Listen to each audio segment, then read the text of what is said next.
those of you who listen online, you'll notice that our video feed cut last week. However, the audio's good, so you'll just have to deal with it.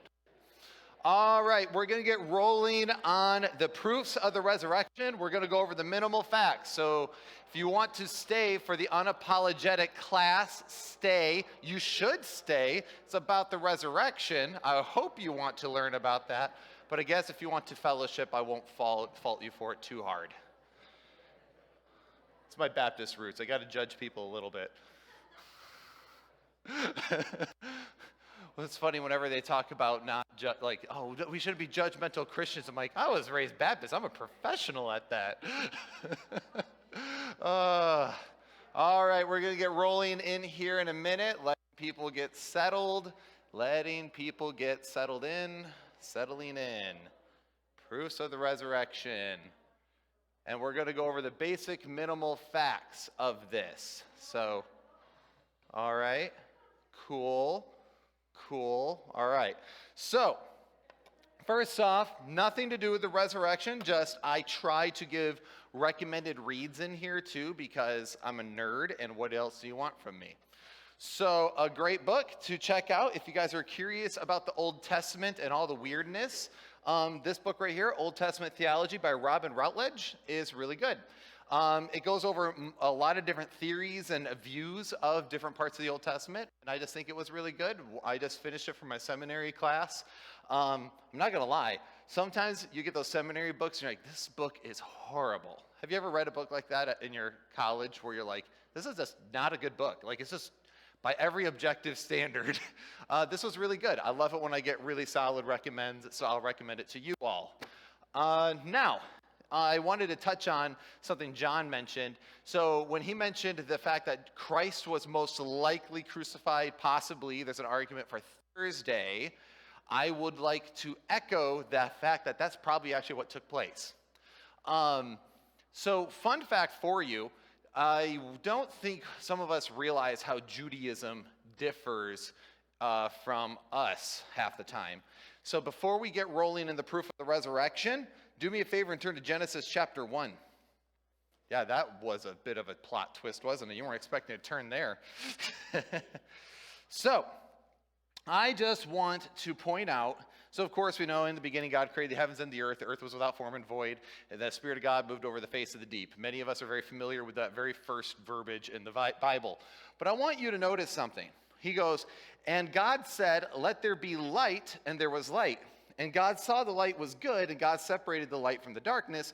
God called the light day, the darkness he called night, and there was evening and there was morning the first day.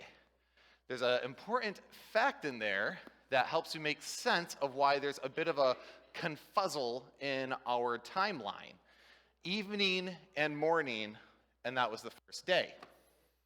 We measure our days by morning to evening, right? Sun comes up, it's a new day, it has begun. And it goes to the end, the sun goes down, and that's the end of the day, right? Well, the Jews are quite the opposite. The day starts at night. And then when the sun comes up, the day continues until the sun goes down. When the sun goes down, it's the beginning of the next day. Okay?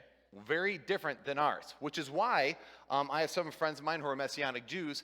Usually around 8, 9 o'clock at night on Friday night, they will text me Shabbat Shalom, which is, peace to you on the Sabbath, happy Sabbath, okay? And because they celebrate it on Saturday. But their Saturday begins at sunset on Friday. So this is where the confusion usually takes place with the resurrection, because we, as Westerners, go, Sunday. For them, sunset was when it began. So depending on how you measure your calendar, depends on what day you get to, okay? So we as Westerners go, no, that was definitely Sunday. For them, they go, that was still Saturday. You guys picking up what I'm throwing down here? Okay. So that's where that came from. And then, of course, as I mentioned before, due to the fall of Jerusalem in AD 70, Christians over time separated more and more from Judaism, because Christians originally were celebrating the Sabbath with everybody. And then on Sundays, they would meet again, which is what we see happening in the New Testament, which is on the Sunday is when they would gather or actually it wasn't even Sunday, it was Saturday night at sunset, so that was the beginning of Sunday. Okay, so they would do their Sabbath thing all day, and then Sunday to them was at sunset on Saturday. And then to them they would meet there in people's houses until midnight, which is why it says that Paul preached until midnight. It's because it was after that. Okay? So he didn't actually preach for like 8 hours straight. So some people, it's very confusing because we measure time differently. But context matters, and it can help clarify a lot of stuff, okay?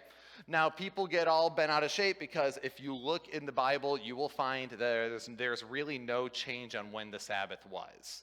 So people, that's where you get our friends, Seventh-day Adventists, and others who are like, well, we worship on Saturday because that's the Sabbath. Problem is that the calendars have shifted so much over years, it's hard to know exactly which day that was from the very beginning of time. The point was, with the Sabbath worship, is a day commensurated to God. Cool? All right. I feel like we can rest there and agree. So that was free of charge. That was just something I was like, I should clarify that. Today would be a good day to do that. Now, I am also going to have to resist every urge in me to not talk about the atonement. That will be coming up because I am so jazzed for that, especially after the service today. Fun fact for you guys, as much as I come in here with history stuff, and as much as I come in here going history, philosophy, logic, blah, blah, blah, I am primarily a theologian. So I get jazzed up when I get to talk about theology. That's my favorite. So, with no further ado, we're going to talk about the minimal facts of the resurrection. Now, remember, Christianity is falsifiable, which means we can prove it or disprove it, right? Because our entire faith, everyone here, we are bound and determined to make a decision, which is, did Christ resurrect? If he resurrected, Christianity is true, and therefore, we're right. And everyone wants to be right. If Christ did not resurrect from the grave, our faith is a made-up fairy tale. Is that fair? Fair, right? Okay, so then at that point, we should all be Jewish or atheists because they're the only other two belief systems that would probably make sense of reality. So, when it comes to the proofs of the resurrection, there's monster books. Like Dr. Mike Lycona has a book about this fat, going over the proofs of the resurrection. I am not going to bore you with a book that fat today. Also, Dr. Lydia Mcgrew, she has a great book on the New Testament. What's funny is both of them are Christians defending the resurrection from a historical angle, and they actually have different approaches, and they disagree with each other on their approaches. It's kind of funny. But it just shows that there is two, at least, very viable historical methods. However, today I will not be focusing as much on Lydia Mcgrew's work, although I love her work. I actually think hers is the best as far as how it works. Today I will be going over Dr. Gary Habermas's work. Dr. Gary Habermas presents what he calls the minimal facts, and he gives a presentation. You can look it up on YouTube even if you want. The proof of the resurrection. And if you want to put in Dr. Gary Habermas, you can. And usually the title's the argument for the New Testament that changed the lives of scholars or something along that nature. Okay? So with that being said, it is pretty important to check that out. Dr. Gary Habermas is on staff at Liberty University. You guys might know that as a tiny little school down in Virginia. Yeah, it's not tiny. It's not tiny at all. We actually have a couple students there that attend this church, Jaden and Skylar Vanstee. I don't know if their parents are in here. I don't think so. They might be. Yeah, they're right. So I'm actually kind of jealous. I told them, I was like, if you get electives, you take a class by Dr. Gary Habermas.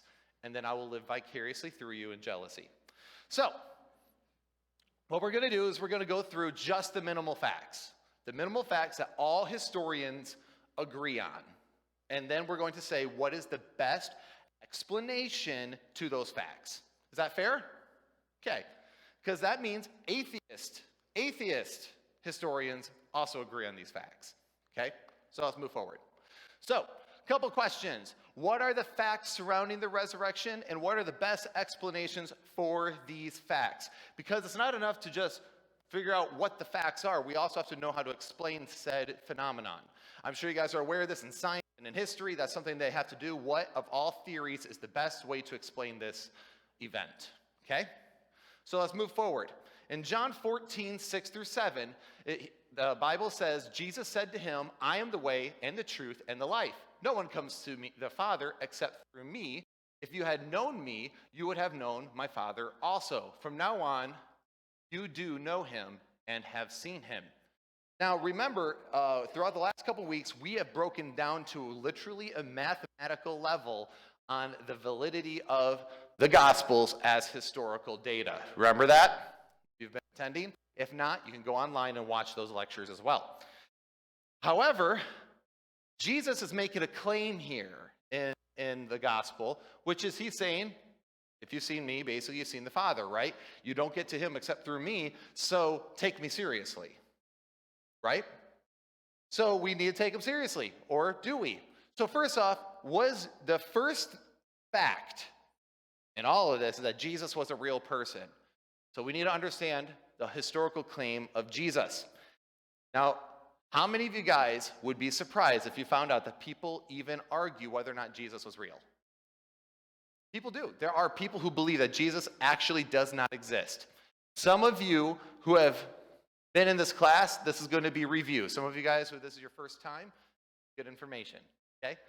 So, the reality of Jesus is this. The Bible describes Jesus as a real person, not an allegory, and not a metaphysical presence. The Gnostics were trying to claim that he was mostly metaphysical. The gospel accounts are 4 different authors and thereby 4 different sources written in different times and places. For those of you who do not know what I'm talking about, how many of you guys have been told that you just believe what you believe because this book told you so? You just believe a book. How's that different than the Quran? What many people don't realize is the Quran is written by one person. This is written by dozens of authors throughout thousands of years. It is not the same. It is a compilation, okay? It's a library. So we have 4 Gospels, all with different authors written at different times and different geographical locations. 3 of them synopsize with each other. In other words, they have similar facts. And they're all telling the same story. There might be variants in those stories, but remember, we talked about that. We should expect variances if it's historical. If it's truly historical, you should have a little bit of variant. For example, if it's a lie, many of you guys have probably done this. How many of you have siblings? This is fun. All right. Now, how many of you guys, when you were growing up, did something you knew you were not supposed to do, and you look at your sibling like, all right, so here's the story, okay? Right? This is what we're going to tell them, and this is the way it's going to be. Andrew, you and I did that at Crown College. This is the story, and we're sticking to it. Well, then your homework starts looking very similar, right? It's like they were telling the exact same story with the exact same details. Well, it could be that you're eyewitnesses. However, if there is a slight variation of detail because something chaotic happened and you guys have slight differences, it actually helps prove the fact that the bulk of the story is true. Because they go, well, during all the chaos, these are the same facts that we see. They have slight variations, but they are connected, right? So anyway, Jesus was a real person. Also, we have more documents mentioning Jesus than we do Tiberius Caesar. Remember that? Tiberius Caesar, the emperor. Hello. The non-Christian sources, so people who are not Christians mention Jesus 10 times. People who weren't Christians and mentioned Caesar 9 times. Also, Christian sources, if we include Christians, Jesus is mentioned 43 times, Caesar 11. This is extremely important to understand because no one questions the existence of Tiberius Caesar. Yet he has less technical documents than Jesus. So, historical fact number 1 is Jesus is unequivocally real. He is a real person. This was a person who truly walked the land. Now the question, of course, is, okay, he's real, but what did he claim? He claimed to be the Son of God, sent from heaven to atone for our sins, to usher in this new kingdom, this whole bizarre prophetic view, which is why many confuse him with people like Moses and Elijah during his day. So Jesus was real. That is fact number one. So if you guys are writing these down, fact number one is Jesus is emphatically real. There's no reasonable historical way to approach that without being very inconsistent on how we treat other historical data. You guys might remember that chart. I should have put it in this PowerPoint.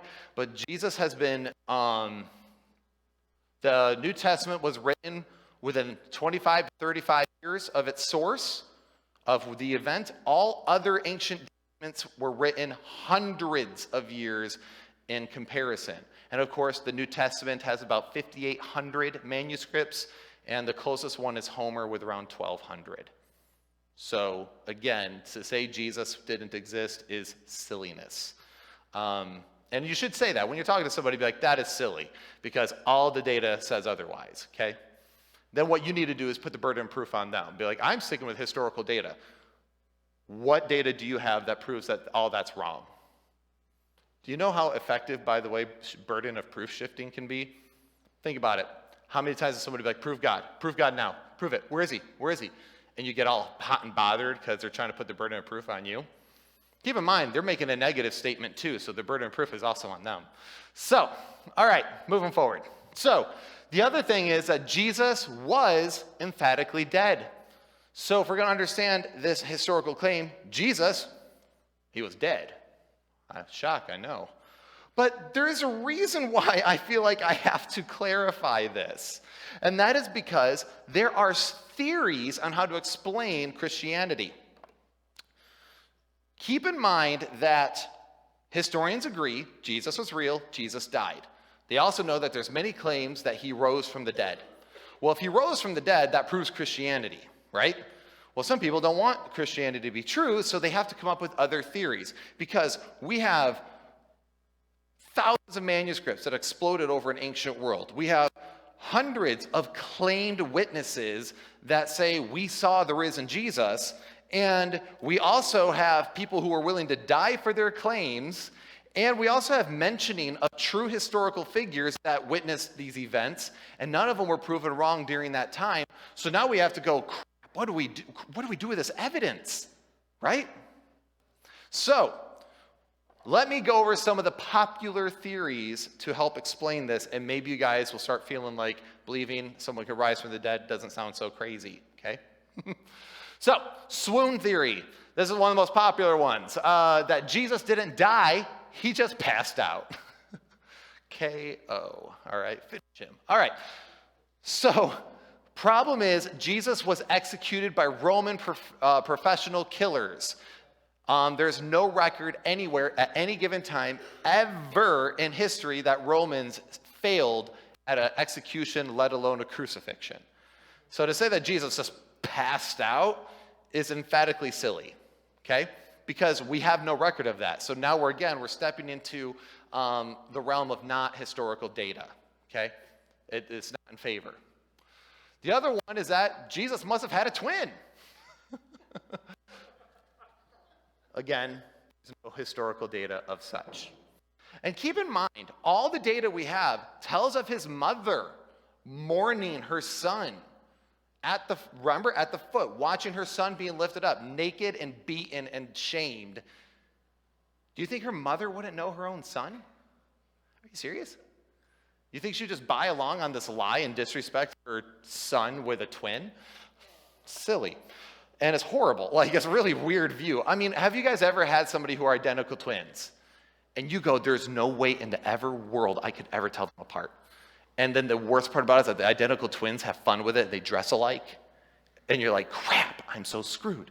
Luckily, we do have the Johnsons here with their kids, but they're not identical. So we're good, right? So, but that's the thing, is that we have a hard time sometimes with that. But you know what's funny is that parents still know. Isn't that weird? Like, parents are somehow able to be like, no, that's John, not Jeff. And you're like,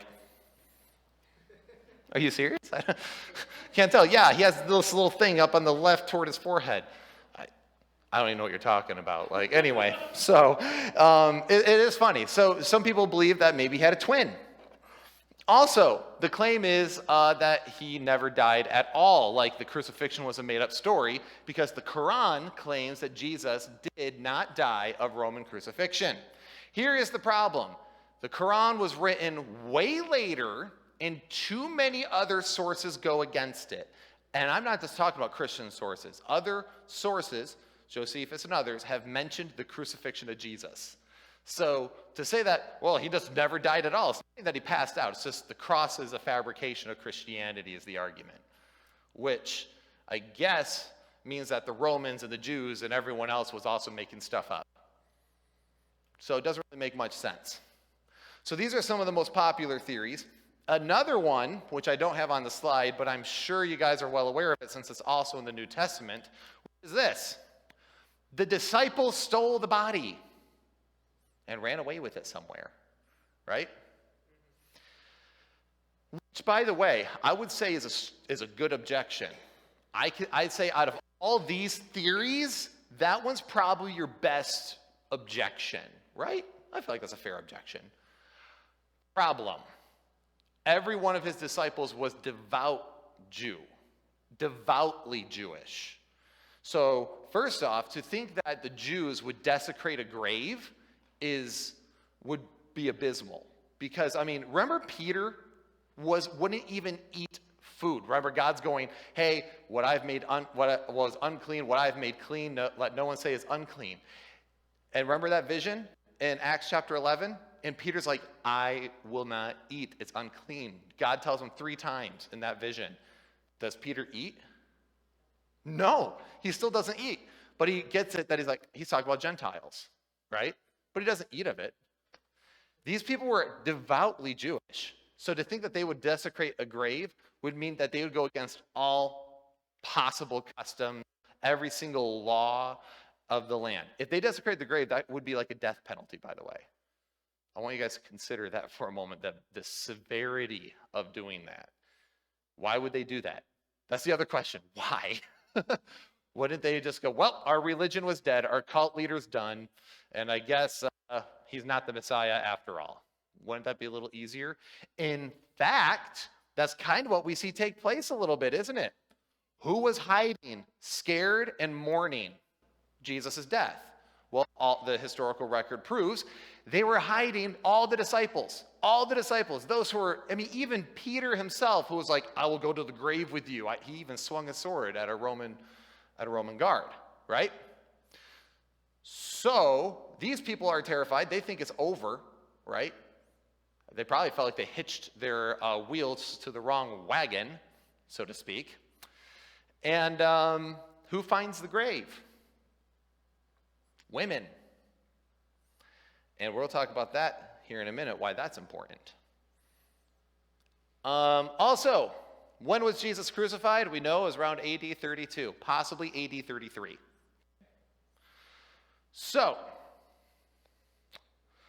I want you guys to note something that even historians like Gerard Ludemann has quoted, historically speaking, it is indisputable that Jesus was dead. Okay? There's no way around this. Now, okay. I'm going to pull this up. I'm going to try to do a few of these quickly.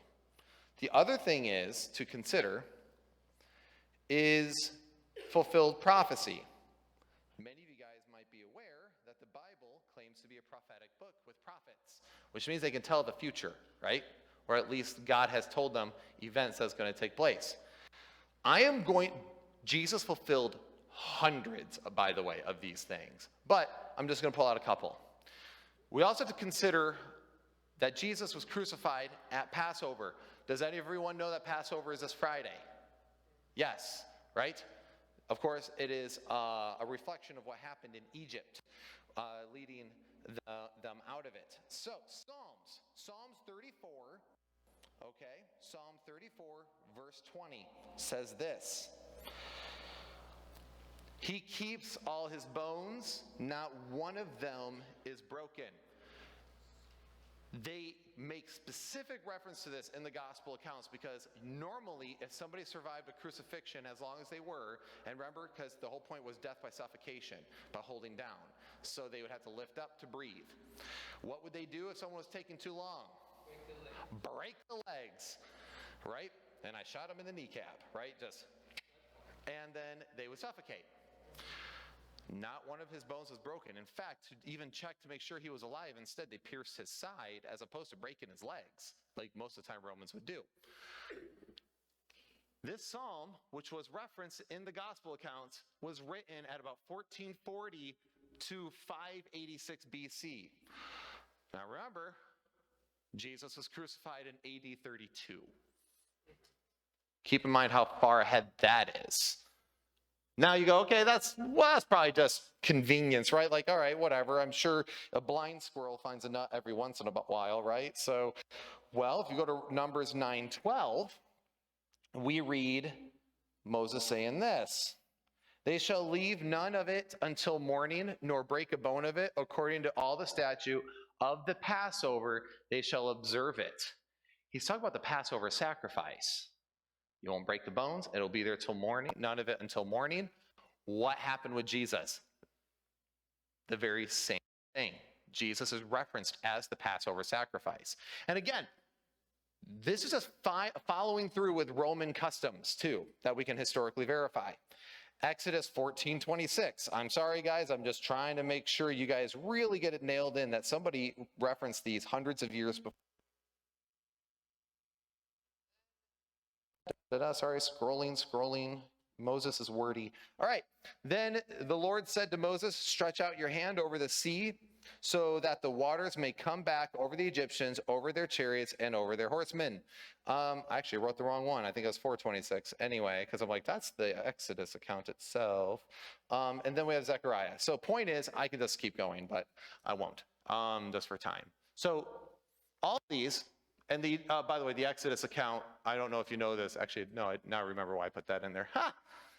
The reason why that's important is because the Bible describes Jesus as like a second Moses figure leading an Exodus out of the kingdoms of sin and Satan, okay? And then we have Zechariah. Now notice these dates. These are literally hundreds of years, some of these like 700 years before it took place. One of the most glaring ones is Isaiah 53, which is written about 700 to 800 years before Jesus' crucifixion, and it walks you through it to the T of everything that took place. When you first get into Bible prophecy and start looking at it, it's almost overwhelming because you're like, how is that even possible? What? It's almost like there's a God outside of time, space, and matter. Anyway, so early accounts of the resurrection. Let's talk about this for a second. So remember, the earlier the source, most historians consider it the most accurate. Whatever's closest to the source is most likely the most reliable. That's fair, correct? Right? You wouldn't trust somebody who's telling you something writing something down from 10 years prior.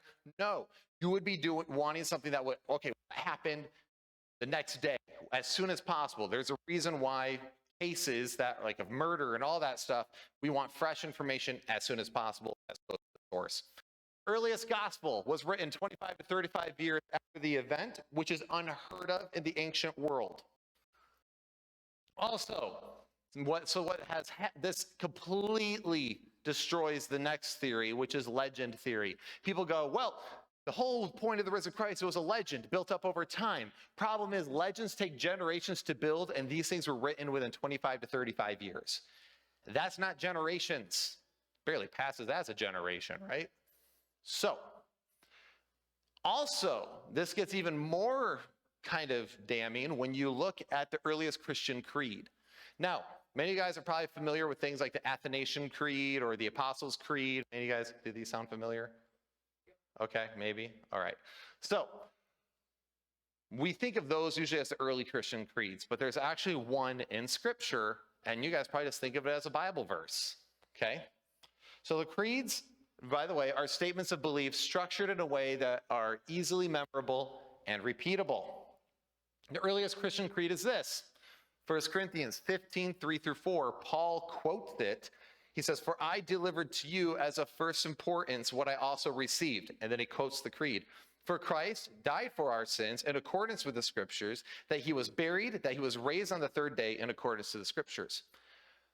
Historians have looked at this when Corinthians was written, the authorship, and to quote this creed as if it was something that they would be familiar with, it would have had to have been written within 2 to 5 years after the event, which is excruciatingly early for anything we have historically. Okay? So these people, remember, Paul was convinced that he saw the risen Christ. Remember? Because he was an enemy to Christians. He was killing them. And then he saw the risen Christ and he had a complete life change.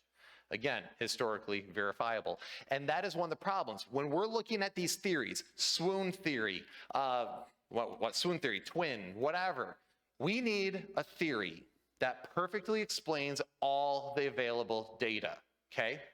Does a swoon theory explain why Paul, long after the events, would be convinced that he saw the risen Christ? No. A twin? No. None of these things verify such, okay? It doesn't explain the data. It gets even weirder when we move forward, because then the other historical fact is that there was an empty tomb. By fact, there was an empty tomb. Multiple groups have attested to an empty tomb. We have Christian sources such as Gospels, epistles, church fathers. We also have non-believing sources such as Josephus, Celsus, Tacitus, and the Talmud. We have two different camps going. There was definitely an empty tomb. Now we have to ask why. Why is there an empty tomb? Would Jews steal a body? No. What did the apostles actually claim? Well, the apostles, keep in mind, one of the most important other parts of historical validity is embarrassing data. If you guys were trying to write yourselves out, like if you were making up a story and you were writing it down, because remember, we think of the ancient world as idiots, right? Ape men. These people were dumb and uncivilized. That's our stupid little brains. These people built the Roman Empire. They built the temple. They're not stupid. They're just like you and me. We just have technology and smartphones, okay? But they weren't dumb. In fact, the Greek philosophers were brilliant and they lived during this time, and usually most of them smarter than half of us in the room. So, the whole point here is that we think of them as being dumb and they're not. Okay? So, what if you were making up a story to get some sort of cult or revolt going, as some people claim, what would you do? Well, I know what I would do. If I was saying I was following the Son of God, I would write myself out as the hero who stood next to him, right? All the way through to the end. That's not what we see. Peter admits that he denied Christ, that he actually, not only does he deny Christ, but we also see all the embarrassing outbursts of someone like Peter, right? Because he questioned Jesus everywhere they went. He did not always believe Jesus right away. Then we also have people claiming that we have other embarrassing details, I should say. And many of you guys who've been in this class have heard me mention this, but historically speaking, women were the first to find the empty tomb. I'm going to sound sexist for 13 seconds, but back then women were not taken seriously as a witness. In fact, usually you needed at least two women to validate one eyewitness of a man. Imagine that. And then if a woman was caught lying or they thought they lied, it was a lot harsher on them, okay? So women were the first one to find it. Apostles all claim to have met the risen Jesus, each willing to die for his claims, and the New Testament claims that over 500 people saw him risen. That's a lot. Because again, if I was, oh no, we were his disciples, we followed him through to the end. No, it says that they were hiding because they were, quote, sore afraid. I mean, I just saw my best friend, my leader, my teacher, my rabbi get beaten and crucified. I would be horrified. Could you imagine? It'd be like Pastor John getting dragged out of here, beaten to death by cops, and then there'd be like, well, guys, you want to go to church next Sunday? You'll be like, I'm staying home. Ain't looking to get beat, right? So same idea. Apostles all claim to have met the risen Jesus. Pretty much every single one of them that we know of died a horrible, miserable death because they would not deny they saw the risen Jesus. And because we have people in this class that have not been in here before, like I said, some of this is review. How many of you guys would die for a lie? What? None of y'all? None of you would die for a lie? So then why is it that all 12 disciples did if we don't take them seriously? Strange.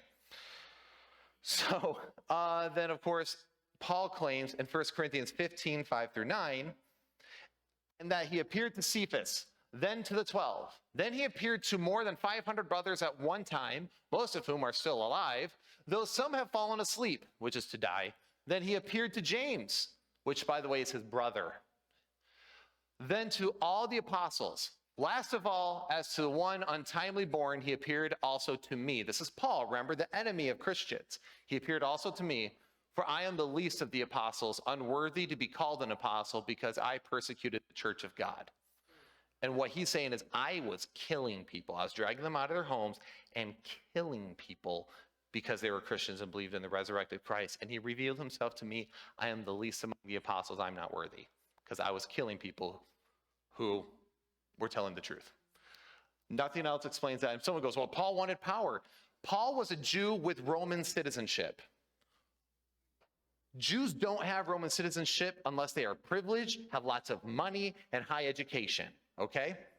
He already had all the power. He was a Pharisee. He had all the power he could want. There's no reason for him to switch unless what he's telling is the truth, or he's absolutely crazy. But that would be, if we use the crazy on Paul, and then we have to start doing that with the disciples, and suddenly everyone's crazy in the New Testament just to debunk them, okay? Most of whom are still alive. James. Now, let me ask you guys something about James, who is the brother of Jesus. Was he a Christian or a follower of Jesus? Was he? Yes or no? Does anyone know this answer? No. Look at John 7. He did not believe. He thought his brother was nuts. He's like, my brother is crazy. He is absolutely crazy. I don't know what he's doing. He's like smoking the devil's salad or something, but he is crazy. Thank y'all. Some of you guys got, that was like a slow rupture. People like, did he say the devil's salad? So then what ends up happening? No, he denied it, Jesus. And yet later on, he converts and he writes the book of James that's in our New Testament because he saw his brother risen from the grave. So now let's quickly go over these minimal facts. We're running out of time, or we have ran out, but we're going to burn through this real quick. So minimal facts by Dr. Gary Habermas. That's a picture of him right there down at Liberty University, my hero. Anyway, Jesus died by crucifixion. Fact 1, his disciples experienced what they believed to be the risen Jesus. Also, they were transformed by their experience, proclaimed what they have seen, and were willing to die for it. All historically verifiable. Everything I'm speaking here, all historians agree on, by the way. The proclamation of the resurrection was historically early. Again, it's agreed. They go, this was claimed way earlier than normal.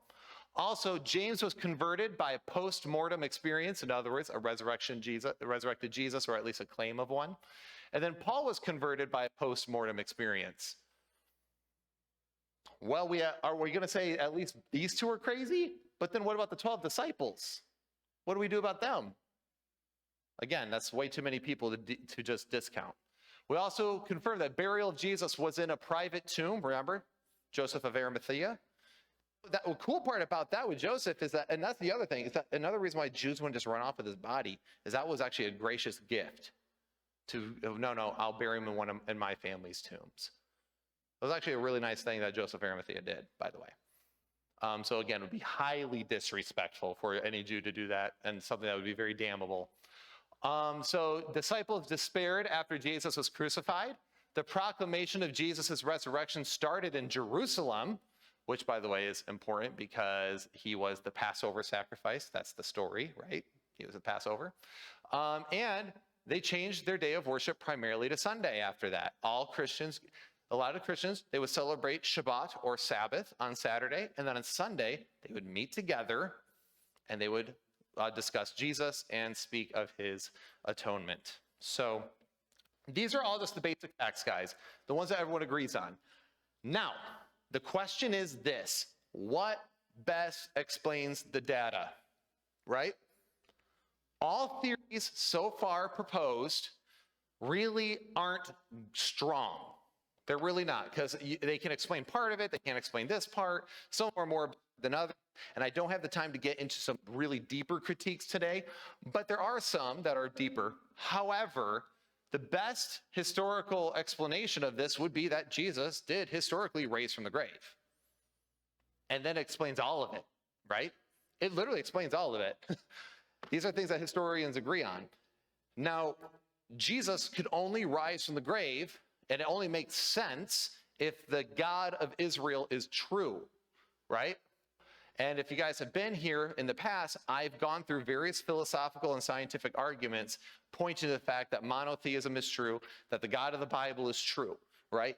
Just some simple questions. Origin, how did the universe begin? Why is it so tightly designed? Morality, why do we know right from wrong? And meaning, how do we all search for purpose? All these things are explained through God. And then if the God of the Bible is true, then the resurrection is easily possible. Does that make sense? Am I making sense? Did I lose anybody along the way? It's covering a lot in a very short time. Okay, so real quick, I will open it up for, so what do you do about it? You repent and you believe, duh. So, repent and believe. So now the question is, do we have any questions? I would love to do a Q&A if anyone has any questions. Do we have any questions? Questions? Nothing. Again, I'm either the most thorough teacher or I'm such a horrible teacher, y'all just want me to shut up. And you're just here to be nice to me. Any questions at all? Bob.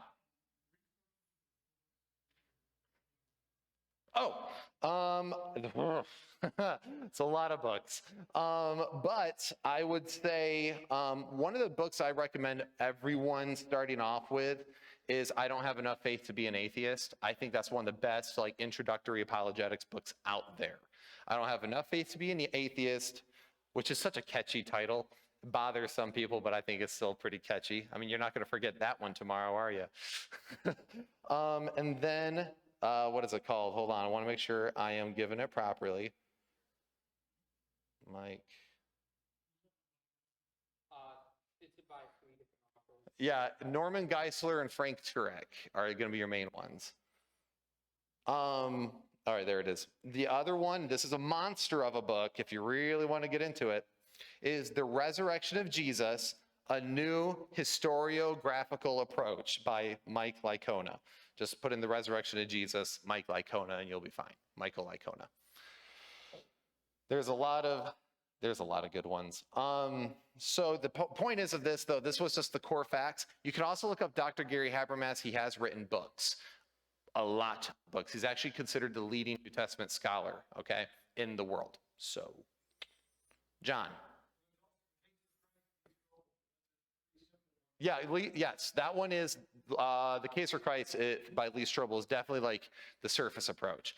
That one or I Don't Have Enough Faith to Be an Atheist are really good. I prefer I Don't Have Enough Faith to Be an Atheist because it covers the existence of God and other things.